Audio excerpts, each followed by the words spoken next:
number 1 iyo amniga dalku wuxuu ku jiraa xaalad dagaal laakiin ma moodid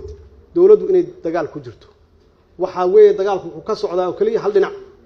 shabaab baa meesha rabta weerarta shabaab baa meesha rabta qarxisa waxaan haynaa oo kaliya ama dawladdu ay haysaa tacsi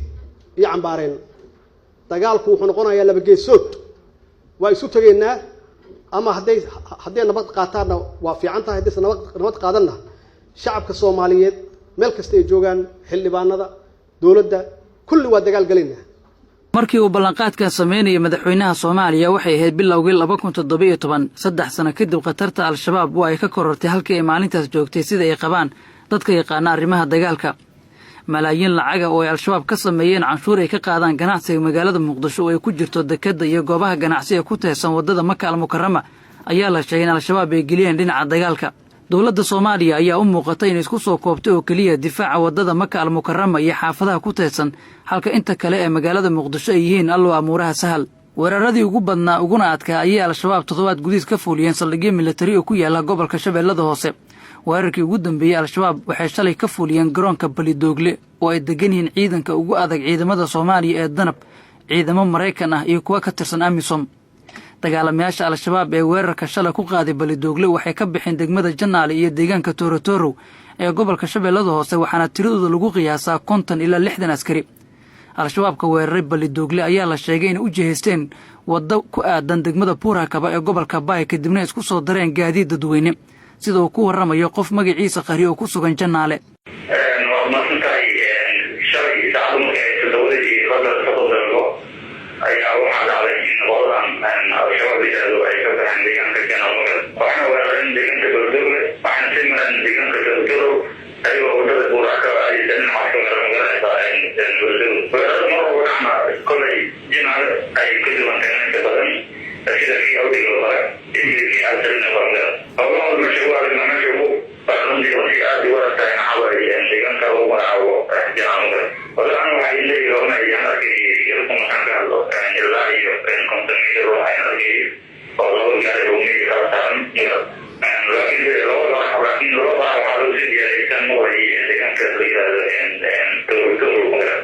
General Sheikh Yusuf Maxamed Siyaad Indhacade oo kamid ah saraakiisha ciidamada xoogga Soomaaliya ayaa weerarada al-shabaab ee soo kordha ku micneeyay laba qodob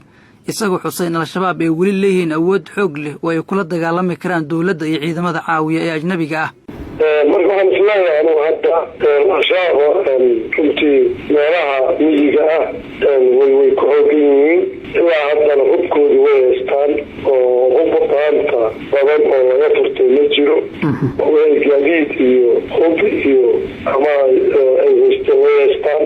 marka waxaan islaayahay in muddaa way iska daayeen weerarkii kafoolka ahaa qabay mid tahay inay isi soo habeeyeen oo ay dib usoo qaadeen iyo inay weli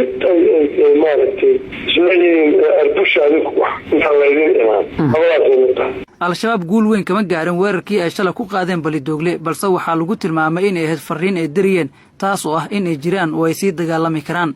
Cabdullaahi Nuur Xaashi oo kamid ah saraakiishii hore ee sirdoonka qaranka ayaa sidaas ku qeexay weerarkii shalay ka dhacay Balidoogle ee gobolka Shabeellada Hoose horta awood hadda si caam ah u korortay markii la qiimeeyo siday ahaan jireen iyo deegaankii maamuli jireen iyo gobolada haysan jireen awood hadda qaab ahaan ugu korortay ma muuqato laakiin waxaa jira taktiik ay hadba mataqaanaa ay bedelayaan marka xaaladdu isbedeshaba waxaa muuqato hubaala inay bedelayaan iyaguna taktiiga qaybtani waxay ka mid tahay pressure ay saarayaan dawladda iyo ciidamadooda iyo AMISOM iyo oo ah waana kana badan waxaan qiyaasiga waa group oo mobile oo wareega oo habeenba meel taga aniga waxay ila tahay in shabaabka labada hay-adood oo Soomaaliya aad uga dayacan in iyaga loo dhiibaba oo gacanta laga saaro oo ah hay-adda dakhliga iyo dhaqaalaha iyo hay-adda cadaaladda maxaan sidaa u leeyahay ummadda yartahay waxay soo aruurso canshuura dadka madaxda intooda badan ilaahay ugama baqaan ummadda uguma adeegaan iyagaa wadamada Turkiga iyo mataqaanaa Carab iyo Turkiga waxay ku sii masaafuriyeen Yurub saas daraadeed in iyaga la keeno sida Taliban in loo maro laga cabsanin cidna laga cabsanin dalka annaga leh al-shabaab waxay dib badan ku hayaan dadka ku nool deegaanada ee maamulaan iyo kuwa ku hoos nool dawladda qof ku nool Janaale oo aan qarino magaciisa ayaa sharaxaya dhibaatooyinka ay qabaan dadka degmadaasi ku nool waxa uu cadaadis ka saaran shacabka ku nool Janaale oo kordhay toddobaadyo kor markaas oo ay dadka deegaanku sheegeen inay soo gaartay warbixin sheegaysa in dhaawac 2 bil ka hor soo gaaray uu dhintay afhayeenkii al-shabaab Cali Maxamuud Raagi Cali Dheere dad beer farakad dhibaato baa kala kulmaysa dad xoolo raacdo waxa ku leedahay xoolihii kala barkeen zakaadkii zakawaadkii adbishii zakaad dhamaatay dhibaatooyin badan baa jira inta kale nimankan runtii waxa aad ugu careysan yihiin maalmo ka hor adigu 2 bil ka hor ma waxay tahay deegaanka Shaangare ciidamo oo ku militariga Soomaaliya ka tirsan oo ciidamada sahan la yiraahdo ay waxay daawaceen ninka la yiraahdo Shaqaale Maxamed Raasi Cali Dheere ay daawaceen daawiciisana waxa loo qaaday kurtumaray saddex maalmood kadibna anigoo jinaada joognaa waxaan maqlay inuu geeriyoodo marka sidaas ay ka careysan yihiin marka caradaas ay qabaan ninkaas markii Shaangare ciidamada ku daawaceen maalintii ku xigtay waxay soo weerareen awdiga ciidamada Soomaaliya ee ku sugan gobolka Shabeellada Hoose ayaa halis ugu jira al-shabaab sababtoo ah waxay dhaxda ugu jiraan dagaalamayaasha al-shabaab waxaana arrintaas lagu micniyay istiraatiijiyad qaldan sidoo kale weerarada al-shabaab ee Muqdisho iyo Shabeellada Hoose ayaa la sheegay inaysan joogsan doonin ilaa al-shabaab laga saaro dhulka ku teesan webiga iyo badda ee gobolada Shabeellada Hoose iyo gobolka Banaadir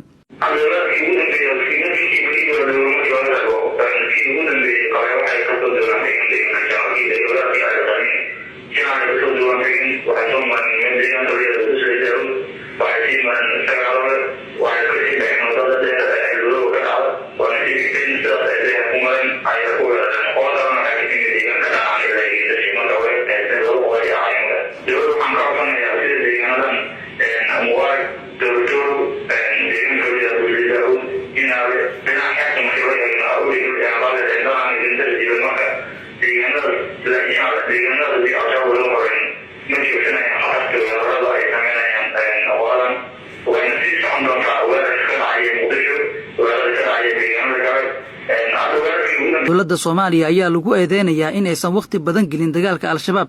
balse taas beddelkeeda ay xoog saartay caburinta iyo cadaadiska maamul goboleedyada iyo siyaasiyiinta ka aragtida duwan ee maciin biday xaafado kooban ee ku yaala magaalada Muqdisho 3 sano kadib dad badan ayaa qaba su'aal ah dowladda ma ka go'an tahay dagaalka al-shabaab